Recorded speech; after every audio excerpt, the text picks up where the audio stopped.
Hello everyone. আমি জানি যে তোমরা সবাই ভালো আছো। তো আজকে আমরা যে সুইং এর যে প্র্যাকটিস হয়, সেই সুইং আ ট্রেড কিভাবে নিতে হয়, আবার একটা ফর্মুলার সাথে দেখব। টেকনিক্যাল অ্যানালাইসিস এর কখনো কোনো শেষ হয় না। বাট তুমি যদি কন্টিনিউয়াসলি আমাকে ফলো করতে থাকো, আমি চাই যে এটা থেকে তুমি খুব ভালো কিছু করে দেখাতে পারো। আমি যেটুকু লার্নিং করেছি এই ৩, ৪, ৫ বছর ধরে, I want to spread all my learning in this channel. So সাথে থাকো আর শিখতে থাকো। আর ভিডিওটা প্লিজ স্কিপ করো না। আর একটা নোটস নিয়ে বসো যে কিভাবে তোমাকে এপ্লাই করতে হবে, কিভাবে কাজ করতে হবে। তারপর ওই ওয়াচ লিস্টে সেভ করে রাখো, নেক্সট টাইম পরে দেখে নেবে। So let's we start with okay. So ফার্স্টে হচ্ছে আমরা জানি যে এটা হচ্ছে tradingview.com একটা সাইট। সো ট্রেডিং ভিউয়ে গিয়ে আমাদেরকে স্টক সার্চ করতে হয়, ঠিক আছে?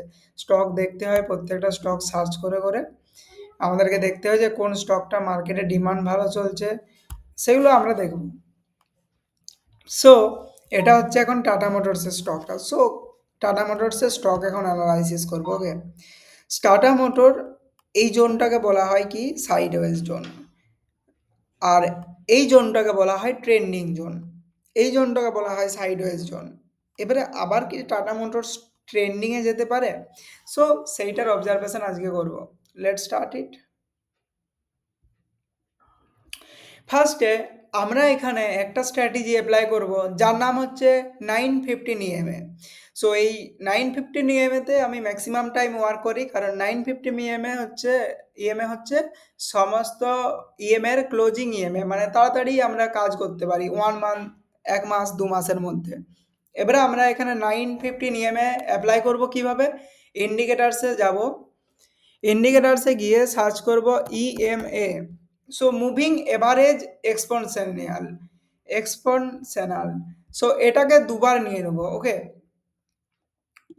তো মুভিং এভারেজ এক্সপনশনাল যেটা আছে সেটাকে বোঝায় যে এটা ফার্স্টেরটা আমরা দেখব যে এখানে আছে 9 এ ক্লোজ লেখা আছে 9 ইএমএ, সেকেন্ডেরটাও 9 ইএমএ। সো সেকেন্ডেরটা নিয়ে নেব 15 ইএমএ। 15 ইএমএ কিভাবে নেব? এখানে এটা হচ্ছে সেটিংস, সেটিংসে যাব, ইনপুটসে যাব, এই 9টাকে চেঞ্জ করব, 15 লিখব। আর স্টাইলে গিয়ে কালারটাকে চেঞ্জ করে দেবো, তবে দুটোই ব্লু কালারের হয়ে যাবে, আইডেন্টিফাই করতে প্রবলেম হবে। সো এটাকে ইয়েলো কালার করে দেবো, অ্যান্ড দ্যাটস ওকে। এবারে দেখলাম যে টাটা মোটরসের স্টকটাতে 9 আর 15 ইএমএ অ্যাপ্লাই করেছি। আমরা এটাকে কোন নিয়ে কিসে চেক করব, মানে উইকলি চেক করব না মান্থলি চেক করব? এটা হচ্ছে আমাদের টাইম জোন। এখানে একদম নিচে গিয়ে আমরা এটাকে উইকলিতে চেক করব। তার কারণ হচ্ছে আমাদের টার্গেট হবে নেক্সট টাটা মোটরসে উইকলি। সো আমি ফার্স্টেই বলে দিই, তোমরা যদি সুইং করতে চাও, সো মিনিমাম সুইংয়ে ব্যালেন্স লাগে 1 লাখ টু 3 লাখ, ওকে। সো এটা হলে খুব বেটার হয়, কারণ 1 মাসের মধ্যে যদি 20% হয় 1 লাখের 10,000 হয়, ওকে। সো এটাই ব্যাপার। এবারে আমরা দেখব যে মার্কেটের কখন এন্ট্রি পয়েন্ট হবে আর কখন এক্সিট পয়েন্ট হবে। So when we entry on Tata Motors, when we exit on Tata Motors. Video is only for study purpose, not any types of recommendation, ওকে। সবাই ভালো করে দেখো, ভিডিওটা বোঝার চেষ্টা করো, আর কন্টিনিউয়াস লার্নিং করতে থাকো। আমি তোমাদের সাথে একটা স্টেপ শেয়ার করব, আর নিজেও মার্কেটের মধ্যে অ্যাপ্লাই করো। বাট আমি তো অ্যাপ্লাই করে দেবো নি, তুমি যখন এন্ট্রি করবে তোমাকে এটা অ্যাপ্লাই করতে হবে, তোমাকে ফাইন্ড আউট করতে হবে রাস্তাটা যে কি আমি শিখেছিলাম সেখানে। তো সেই জিনিসগুলো পয়েন্ট আউট করে তোমাকে অ্যাপ্লাই করতে হবে। সো এবারে দেখবো, এটা হচ্ছে 915 ইএমএ, ওকে। আমাদের কাজ হচ্ছে যখন 9 ইএমের মধ্যে, 9 ইএমের কাছে যখন কোনো ক্যান্ডেল চলে আসবে, তখন আমাদের এন্ট্রি হবে। আর 9 ইএমএ থেকে ক্যান্ডেল বেরিয়ে গেলে আমাদের তখন এক্সিট হবে, ওকে। সো এটা হচ্ছে 915 ইএমএ যদি ধরি আমি। আর মার্কেটে কখন এন্ট্রি নেবো? Just like this type of, যখন ইএমএটা শো করবে, মানে এটা একটা ট্রেন্ডিং মার্কেট, ওকে। যখন মার্কেটে, আমি দেখাই তোমাদের সাথে, যখন মার্কেটে 9 ইএমের কাছাকাছি যখন আসবে, তখন মার্কেট উপরে যাবে। যখন 9 ইএমের কাছাকাছি আসবে, কখনো কোনো বড় গ্যাপে লাইক দিস টাইপ অফ জোনে তোমরা এন্ট্রি নিও না, এই জোনে তোমরা এন্ট্রি নিও না। মার্কেট অল টাইম 9 ইএমের কাছে যখন আসবে তখন আমাদের এন্ট্রি হবে, 9 ইএমের কাছে এন্ট্রি, ওকে। সো এটা হচ্ছে আমাদের এন্ট্রি এক্সিট, এইভাবে আমরা করব, ওকে। এরপরে আমরা দেখব এখন টাটা মোটরস কোথায় চলছে। এখন এটার নিচে দেখা যায় সাল। এটা হচ্ছে 2023 31 জুলাই। ওকে? সো এখান থেকে এখানে মার্কেটটা আসতে কতদিন সময় লেগেছে এটাও আমরা দেখব। যে এখানে যদি এন্ট্রি হয় একদম কত বড় হায়ার লেভেলের টার্গেট 69% এর টার্গেট 133 ডেতে 133 দিনে। ওকে? সো এবারে দেখব টাটা মোটরস এখন এটা একটা সাইডওয়েজ জোন। এই জোনটাকে বলা হয় সাইডওয়েজ জোন। এবারে টাটা মোটরস কতদিন সাইডওয়েজ জোনে ছিল এটা হচ্ছে এটা দিয়ে মেজারমেন্ট করা যায়। এটা আপসাইড ডাউন সাইড সব মেজারমেন্ট করা যায়, তার সাথে সাইডওয়েজ জোনটাও মেজারমেন্ট করা যায়। সো সাইডওয়েজ জোন কিভাবে দেখবো, এই জোনটা হচ্ছে সাইডওয়েজ জোন ছিল, সেটা ছিল 182 ডেজ পর্যন্ত সাইডওয়েজ জোনে ছিল। ঠিক আছে, এরপরে মার্কেটে আবার কিছু ট্রেন্ডিং টাইপসের শো করছে, মানে মার্কেট আবার আপ সাইডে যেতে পারে। তার কারণ হচ্ছে আবার এখানে একটা 9 EM এসছে আর খুব ভালো রকম একটা উপর সাইডের ভিউ দেখা যাচ্ছে। এটা একটা ভিউ দেখা যাচ্ছে, এবারে মার্কেটটা এইভাবে আগিয়ে চলবে। ঠিক আছে, আর মার্কেটে কি হয়েছে, মার্কেটে আমি যেটা বলেছিলাম সেই ঘটনাটাই আবার ঘটেছে এখানে, just like this this is happen. So Tata মোটরসে আমরা একটা আপসাইড এবারে দেখতে পারি।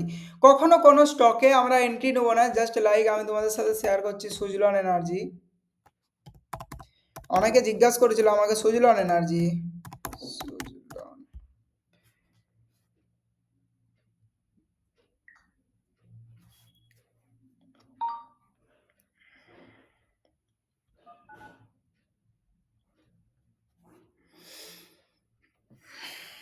সো সুজলন এনার্জি আমি তোমাদের সাথে এবারে শেয়ার করছি সুজলন এনার্জি। সো সুজলন এনার্জিতে কি ঘটনা ঘটেছে আগে সেটা দেখবো।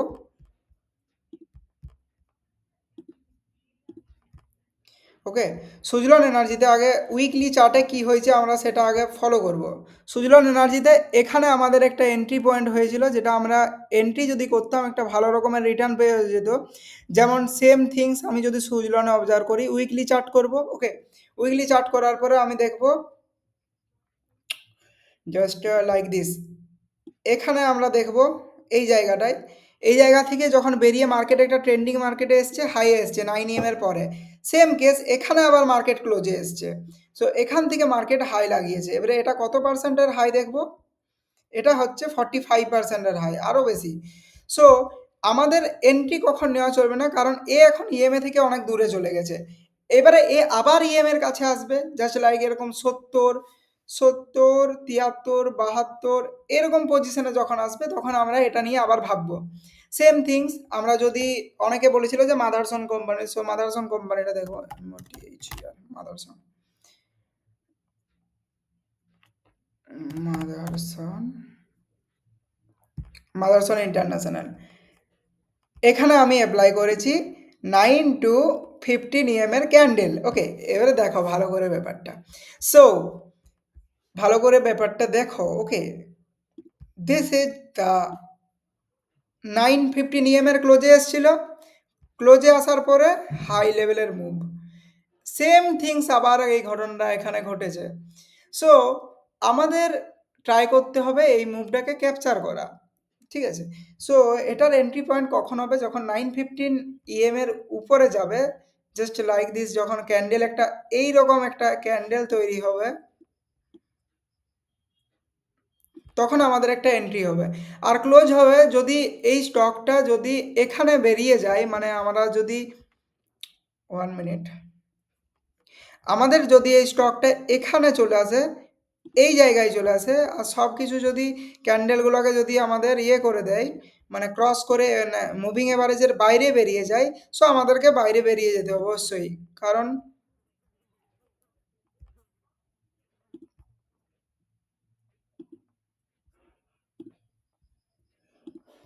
সো যদি ক্যান্ডেলের বাইরে বেরিয়ে যায়, মুভিং এভারেজের বাইরে বেরিয়ে যায়, তো আমাদেরকে সোজাসুজি এক্সিট নিতে হবে। তাহলে আমাদের কি ছোট লস হবে আর প্রফিট বড় হবে। তো থ্যাঙ্কস ফর ওয়াচিং। তো ফলো করতে থাকো এই ধরনের ভিডিওর জন্য। আবার আমি তোমাদের সাথে অনেক কিছু অ্যানালাইসিস নিয়ে আসবো next time. Thanks for watching. আর লাইক করো, শেয়ার করো, আর ভিডিওটা আবার দেখবে দরকার হয়তো যদি দরকার পড়ে, কিন্তু পয়েন্টগুলো নোট আউট করা চাই, কারণ আমরা টেকনিক্যাল অ্যানালাইসিস অলরেডি কমপ্লিট আমাদের, সো এটাও কমপ্লিট করে নেবো। Thanks for watching.